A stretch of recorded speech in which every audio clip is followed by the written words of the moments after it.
नमस्कार. स्वाद आपल्या घरचा या रेसिपी चॅनलवर तुम्हा सर्वांचे अगदी मनापासून स्वागत आहे. नमस्कार. स्वाद आपल्या घरचा या रेसिपी चॅनलवर तुम्हा सर्वांचे अगदी मनापासून स्वागत आहे. आज आपण गणपती बाप्पांसाठी कांदा लसूण विरहित सात्विक थाळी तयार करणार आहोत. व्हिडिओ पूर्ण डिटेलमध्ये बघा, म्हणजे त्यामुळे तुमच्या लक्षात येईल. आता आपण थाळी करण्यासाठी पूर्वतयारी करून घेऊया, त्यामुळे आपली थाळीसुद्धा लवकर तयार होईल. इथे आपण श्रीखंड तयार करण्यासाठी एक कॉटनचा कापड घेतलेला आहे. त्याखाली चाळणी ठेवलेली आहे. त्यावर आपण पॅकेटचं 1 लिटर दही टाकून घेऊया. आता हे दही आपण 2 तास छान असं बांधून ठेवूया, त्यामुळे दह्यातील पूर्ण पाणी असं वेगळं होतं आणि पॅकेटचं दही असल्यामुळे हे घट्ट असतं. तर आता इथे बघू शकता. आता 2 बटाटे मध्यम आकाराचे छान उकडून आणि सोलून घेतलेले आहेत. 1 चमचा पोहे खाण्याचे जिरा पावडर आणि 5 चमचे एवढे आपण कॉर्नफ्लॉवर घेतलेला आहे. 1 इंच आल्याचा तुकडा, 1.5 चमचे पोहे खाण्याचे लाल तिखट, 1 चमचा गरम मसाला, 1 चमचा धने जिरा पूड, लहान पाव चमचा एवढी हळद, चवीप्रमाणे मीठ आणि 2 लाल सुक्या मिरच्या मी इथे घेतलेल्या आहेत.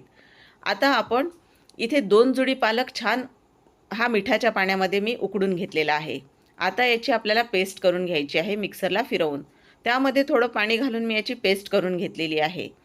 आता आपण एका भांड्यामध्ये जे बटाटे घेतले होते ते खिसणीवर छान असे आपल्याला खिसून घ्यायचे आहेत. खिसून घेतल्यामुळे त्या बटाट्यांमध्ये तुकडे राहणार नाहीत आणि एकसारखे असे आपले हे बटाटे तयार होतील. आता यामध्ये आपण काही साहित्य घालून घेऊया. तर इथे आपण यामध्ये जी कॉर्नफ्लॉवर घेतलेली होती ती कॉर्नफ्लॉवर पावडर आपल्याला इथे घालून घ्यायची आहे.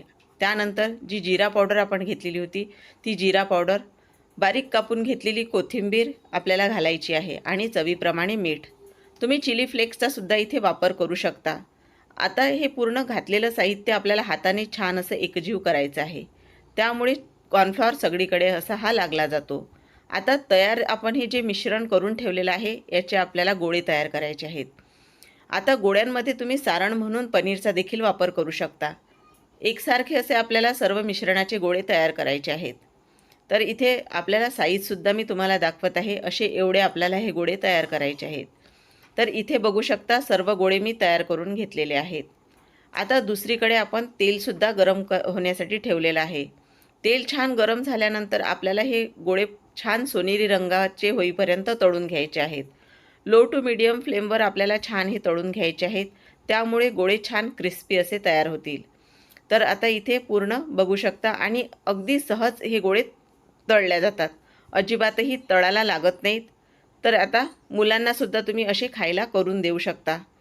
तर आता छान याला रंगसुद्धा आलेला आहे आणि छान आपल्याला या अशा सोनेरी रंगाचे होईपर्यंतच हे तळून घ्यायचे आहेत. राहिलेले इतर गोळेसुद्धा मी तळून घेतलेले आहेत. आता आपण भाजीच्या जी ग्रेव्ही आहे तिची तयारी करणार आहोत. तेल छान असं कडकडीत गरम व्हायसाठी ठेवलेलं आहे. काही कोरडे मसाले घेऊया इथे एका वाटीमध्ये. त्यामध्ये लाल तिखट, गरम मसाला, धने जिरे पूड, त्यामध्ये थोडं आपण पाणी टाकून याची पातळ अशी थोडी पेस्ट करून घेऊया. पाणी आपल्याला जास्त इथे घालायचं नाही. इथे मी तुम्हाला याची कन्सिस्टन्सी दाखवते. ही अशा प्रकारे आपल्याला ही एक पेस्ट तयार करायची आहे. तेल गरम झाल्यानंतर यावर आपण जे खिसणीवर आलं खिसून घेतलेलं आहे ते आलं घालायचं आहे. तुम्ही इथे ठेचूनसुद्धा आलं यामध्ये घालू शकता. आता जी कोरड्या मसाल्यांची पेस्ट आपण तयार करून घेतलेली आहे ती तेलामध्ये आपल्याला टाकायची आहे. वाटीमध्ये थोडा मसाला असल्यामुळे थोडं पाणी मी टाकून घेतलेलं आहे आणि ते सुद्धा यामध्ये घातलेलं आहे. त्यानंतर हळद घातलेली आहे आणि हा मसाला आपल्याला छान हाय फ्लेमवर असा भाजून घ्यायचा आहे. त्यामुळे आपली जी ग्रेव्ही आहे तिला छान स्मोकी असा फ्लेवर येतो आणि जे आपण थोडंफार पाणी यामध्ये टाकलेलं आहे ते सुद्धा असं पाणी यामधून निघून जातं, त्यामुळे तेलसुद्धा मसाल्यातील वेगळं होतं. आता इथे बघू शकता या जे मसाला आहे पूर्ण त्यातील तेल वेगळं व्हायला सुरुवात झालेली आहे. छान आपल्याला हाय फ्लेमवर हा मसाला या तेलामध्ये परतून घ्यायचा आहे. आता हा मसाला परतून झाल्यानंतर जी आपण पालकाची पेस्ट तयार करून घेतलेली होती ते देखील आपल्याला या मसाल्यामध्ये घालायची आहे. तर आता ही पेस्टसुद्धा आपण पालकाची या मसाल्यामध्ये घालून घेतलेली आहे. आता थोडं आपण पाणी टाकून घेऊया आणि तुम्हाला ही ग्रेव्ही कितपत पातळ हवी आहे त्याप्रमाणे यात तुम्हाला पाणी वाढवायचं आहे. सध्या ही भाजी आपली घट्ट आहे, त्यामुळे यामध्ये आपण पाणी घालून घेणार आहोत आणि इथे आपण कोमट पाण्याचाच वापर करणार आहोत, त्यामुळे भाजीची टेस्ट खूप छान येते. तर पूर्ण हा जे वर मसाला आलेला आहे तो पूर्ण यामध्ये आपल्याला मिक्स करायचा आहे. तुम्हाला वाटत असेल तेल यामध्ये जास्त आहे, पण पूर्ण जो मसाला आहे तो या भाजीमध्ये मिक्स झाल्यानंतर बघू शकता आता अशा प्रकारे ही आपली भाजी तयार झालेली आहे. वरून थोडं मी यामध्ये परत पाणी घातलेलं आहे आणि चवीप्रमाणे मीठसुद्धा घातलेलं आहे. तर आता आपण ही पूर्ण भाजी जी तयार झालेली आहे याला छान अशी उकळी येऊ देणार आहोत. तर आता इथे बघू शकता यावर आता आपण तडका देऊन घेणार आहोत. त्यासाठी मी 1 चमचा इथे पोहे खाण्याचं तेल टाकलेलं आहे आणि 2 लाल सुक्या मिरच्या टाकलेल्या आहेत. तयार झालेला तडका आपण या पूर्ण भाजीवर देणार आहोत. तर इथे तुम्ही तेलाऐवजी तुपाचा सुद्धा वापर करू शकता. आता छान याला उकळी आल्यानंतर ही सुद्धा आपली भाजी तयार होईल. तर आता हिला बघू शकता छान अशी उकळी आलेली आहे आणि रंगसुद्धा याला छान आलेला आहे. आता आपण दुसऱ्या रेसिपीची तयारी करून घेऊया. इथे मटार मी छान असे उकडून घेतलेले आहेत. तर आता हे मटार आपण छान याचीसुद्धा भाजी करून घेऊया. तर साहित्य बघून घेऊया. एक छोटंसं वाटण करूया. इथे 1 इंच आलं, मध्यम आकाराचं 1 टोमॅटो घेतलेला आहे, थोडी कोथिंबीर आणि लहान अर्धी वाटी एवढं सुकं खोबरं घेतलेलं आहे. टोमॅटो आपण इथे कच्चंच वापरणार आहोत. टोमॅटो आपण अजिबातही भाजणार नाही आहोत. तर काही सुके मसाले आपण इथे घेतलेले आहेत ते देखील पाहून घेऊया. 1 चमचा पोहे खाण्याचा लाल तिखट, 1 चमचा गरम मसाला, 1 चमचा धनी जिरा पूड, लहान पाव चमचा एवढं हळद. आपण जे वाटण करायचं होतं ते करून घेतलेलं आहे. यामध्ये टोमॅटो, सुकं खोबरं, आलं आणि कोथिंबीर घेतलेली आहे. तेल छान गरम झाल्यानंतर यामध्ये आपल्याला हे वाटण घालायचं आहे आणि वाटण छान तेल सुटेपर्यंत आपल्याला परतून घ्यायचं आहे. वाटण छान परतणं आपलं झाल्यानंतरच आपल्या जी भाजी आहे तिला छान टेस्ट येते. तर हे वाटण छान असं परतून घ्यायचं. यावर आपण आता झाकण ठेवून घेऊ आणि एक वाफ काढून घेऊ. वाफ निघेपर्यंत आपण इथे या मटारामधलेच थोडे मुठभर असे मटार बाजूला काढून घेऊ, म्हणजेच मिक्सरच्या भांड्यामध्ये, आणि यामध्ये थोडं पाणी घालून घेऊया आणि हे मटार थोडे आपण बारीक करून घेऊया. तर अशा पद्धतीने आपल्याला छान हे बारीक करून घ्यायचे आहेत. तर झाकण काढून बघूया. तर इथे बघू शकता आपल्या जो भाजीतील वाटण आहे ते छान असं शिजलेलं आहे आणि यातील तेलसुद्धा वेगळं झालेलं आहे. तर कोरडे मसाले घालून घेऊया.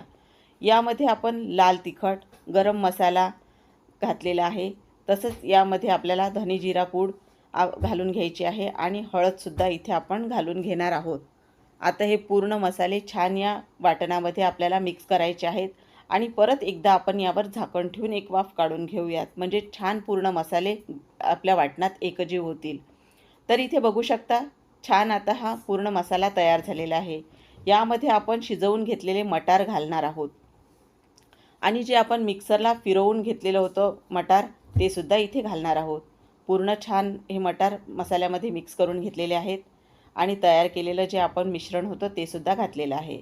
वरून इथे अर्धा कप मी एवढं कोमट पाणी घातलेलं आहे आणि बारीक कापून घेतलेली कोथिंबीरसुद्धा घातलेली आहे. छान अशी ही भाजी पूर्ण मिक्स करून घ्यायची आहे आपल्याला आणि वरून परत आपण थोडं यामध्ये पाणी वाढवायचं आहे.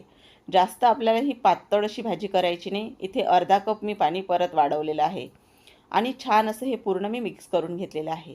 चवीप्रमाणे आपल्याला इथे मीठ घालायचं आहे आणि छान असं पूर्ण मिक्स केल्यानंतर इथे बघू शकता आणि तुम्हाला या भाजीची ग्रेव्हीसुद्धा मी दाखवत आहे की आपण जे मटार मिक्सरमधून काढले होते त्याने किती छान आपल्या भाजीला दाटसरपणा देखील आलेला आहे. तर एक वाफ मी इथे काढून घेतलेली आहे आणि रंग देखील बघा काय सुरेख आलेला आहे.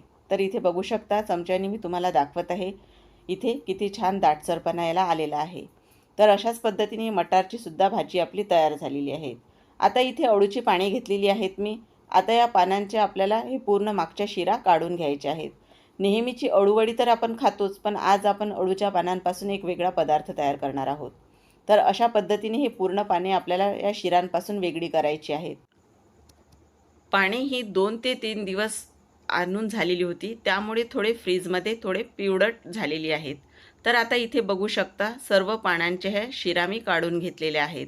आता छान आपण ही ज्याप्रमाणे पालक कट करतो तसंच आपल्याला ही पानेसुद्धा छान असे कट करून घ्यायची आहेत, म्हणजेच ही पूर्ण कापून घेतलेली आहेत मी.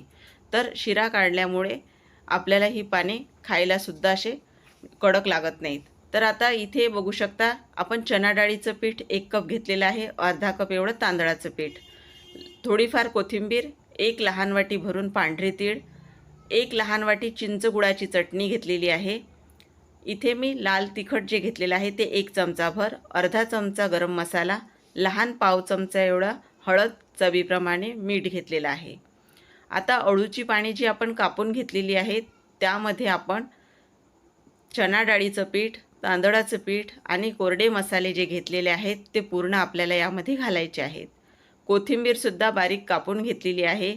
इथे आपण तीळ जे घेतलेले आहेत पांढरे, ते तीळसुद्धा मी छान असे भाजून थोडे घेतलेले आहेत, त्यामुळे थोडा कळवटपणा याचा नाहीसा होतो. आता इथे बघू शकता हळद आपण घातलेली आहे, गरम मसाला, लाल तिखट ते देखील आपण पूर्ण यामध्ये घालून घेतलेलं आहे. इथे तुम्ही धना जिरा पूडचा सुद्धा वापर करू शकता. चवीप्रमाणे मीठ आणि चिंचगुळाची चटणी देखील इथे मी घालून घेतलेली आहे. आता आपल्याला पूर्ण टाकलेलं साहित्य एकजीव करून घ्यायचं आहे आणि त्यामध्ये थोडं पाणी टाकत आपण भज्यांचं ज्याप्रमाणे हे भिजवतो पीठ तसंच आपल्याला हे भिजवून घ्यायचं आहे. तर इथे बघू शकता सगळीकडे छान असं हे चणा डाळीचं आपलं पीठ याला लागल्या गेलेलं आहे. दुसरीकडे आपण तेलसुद्धा छान कडकडीत असं गरम करून घेतलेलं आहे. त्यामध्ये आपल्याला ही तयार जे अळूच्या पानांचं आपण मिश्रण तयार करून घेतलेलं आहे किंवा गोळा, तर आपल्याला याची छोटी छोटी अशी भजी तळून घ्यायची आहेत. आपण अळूवडी तर नेहमीच खातो, पण आता अळूवडी जी आपण करतो त्याला बऱ्याचदा वाफवून घ्यावं लागतं, नंतर समजा ते कट करून तळावं लागतात. त्यापेक्षा ह्या अशा पद्धतीने याची तुम्ही भजी करून बघा, खूपच चवीला छान लागतात आणि एकदम अळूवडीसारखेच चवीला लागतात. पण अळूवडीपेक्षाही आतपर्यंत छान असे कुरकुरीत असे तयार होतात. तर आता हे बघू शकता आपल्याला सोनेरी रंगाचे होईपर्यंत तळून घ्यायचे आहेत आणि लो टू मीडियम फ्लेमवरच आपल्याला हे तळायचे आहेत, म्हणजे छान आतपर्यंत हे कुरकुरीत असे तयार होतात आणि बराच वेळ हे कुरकुरीत असे राहतात सुद्धा. आता तयार झाल्यानंतर आपण एका चमच्यावर घेऊन छान यातील पूर्ण तेल काढून घेणार आहोत अशा पद्धतीने. तर बघू शकता आता जे दही होतं आपण ते दही काढून घेणार आहोत कापडातील आणि दहीसुद्धा बघू शकता इथे किती छान घट्ट झालेलं आहे आपलं. तर आता हे दही आपण विस्करनी छान असं फेटून घेणार आहोत. फेटल्यामुळे हे दही पूर्ण आपलं हलकं असं तयार होईल. तर इथे बघू शकता छान लोण्यासारखं हे हलकं होतं. फार जास्त वेळ नाही, आपल्याला अगदीच 1 ते 2 मिनटं एवढं हे फेटायचं आहे आणि फेटल्यानंतर आपण यामध्ये काही साहित्य टाकून घेणार आहोत. तर इथे जाड साखरचा वापर न करता मी पिठी साखरचा वापर करत आहे. तर इथे तुम्ही तुमच्या अंदाजाप्रमाणे साखर टाकू शकता यामध्ये. आता इथे साखर मी 2 चमचे टाकून घेतली आणि त्यामध्ये वेलची पूडसुद्धा टाकून घेतली. आता टाकलेलं साहित्य आपल्याला छान मिक्स करून घ्यायचं आहे. आता ड्रायफ्रूट्समध्ये तुम्ही बेदाणे, काजू, पिस्ता याचे कापसुद्धा घालू शकता. इथे मी फक्त बदामचे काप घातलेले आहेत आणि ते सुद्धा छान मिक्स करून घेतलेले आहेत. तर आता बघू शकता आपलं हे श्रीखंड खायसाठी अगदी तयार झालेलं आहे. आता आपण मसाला पुरी तयार करून घेऊया. तर इथे बघू शकता 1 वाटी एवढं मी गव्हाचं पीठ घेतलेलं आहे आणि त्यामध्ये काही कोरडे मसाले घालून घेऊया. त्यामध्ये लाल तिखट घातलेलं आहे, धने जिरे पूड घातलेली आहे आपण अर्धा चमचा एवढी, तसंच आपण इथं लहान पाव चमचा एवढी हळद देखील घातलेली आहे. बारीक कापून घेतलेली कोथिंबीर आणि चवीप्रमाणे मीठ घातलेलं आहे. इथे अर्धा वाटी दही घेतलेलं आहे. दही थोडं आंबट असलं तर फारच छान, त्यामुळे पुरी खाताना खूप छान लागते. टाकलेलं साहित्य सर्व छान असं मिक्स करून घ्यायचं आणि यामध्ये थोडं थोडं पाणी टाकत आपण याचा घट्टसर गोळा तयार करून घेऊया. आपण ही मसाला पुरी तयार करत आहोत, त्यामुळे पुऱ्यांचा गोळा आपण जसा तयार करतो तसंच आपल्याला हा सुद्धा गोळा तयार करायचा आहे. इथे आपण तेलाचा सुद्धा अजिबात वापर केलेला नाही. तर इथे हा गोळासुद्धा आपला तयार झालेला आहे. आता याची पुरीसुद्धा आपण तयार करून घेऊया. तर इथे पुऱ्यासुद्धा मी तयार करून घेतलेल्या आहेत. 2 मसाला पुरी आणि 2 आपल्या इथे गव्हाच्या पुऱ्यासुद्धा तयार केलेल्या आहेत पिठाच्या. तुम्हाला पुऱ्यांची रेसिपी मी चॅनलवर अपलोड केलेला आहे व्हिडिओ, याची लिंक मी तुम्हाला डिस्क्रिप्शन बॉक्समध्ये देत आहे. त्यामुळे मी तुम्हाला पुऱ्यांचे म्हटलं डिटेल रेसिपी असल्यामुळे मी म्हणजे तुम्हाला दाखवलं नाही डिटेलमध्ये. तर ही बघू शकता मसाला पुरी आपण छान तळून घेतलेली आहे आणि किती छान अशी टम्म ही फुगलेली आहे. अशा प्रकारेच आपण इतर ज्या पुऱ्या आहेत त्यासुद्धा तळून घेणार आहोत. तर आता ही पुरीसुद्धा बघू शकता आपण तेलामध्ये टाकून घेतलेली आहे आणि तीसुद्धा आपल्याला छान सोनेरी रंगाची होईपर्यंत तळून घ्यायची आहे. त्यामुळे आपली ही पुरी खाताना अजिबातही तेलकट लागत नाही. तर आता ही सुद्धा किती छान टम्म अशी आपली पुरी फुगलेली आहे. तर आता अशा प्रकारे आपण ज्या पुऱ्या आहेत इतर त्यासुद्धा तयार करून घेणार आहोत. पुरी छान आपल्याला हाय फ्लेमवरच तळायची आहे, त्यामुळे पुरी तुमची तेलकट होत नाही.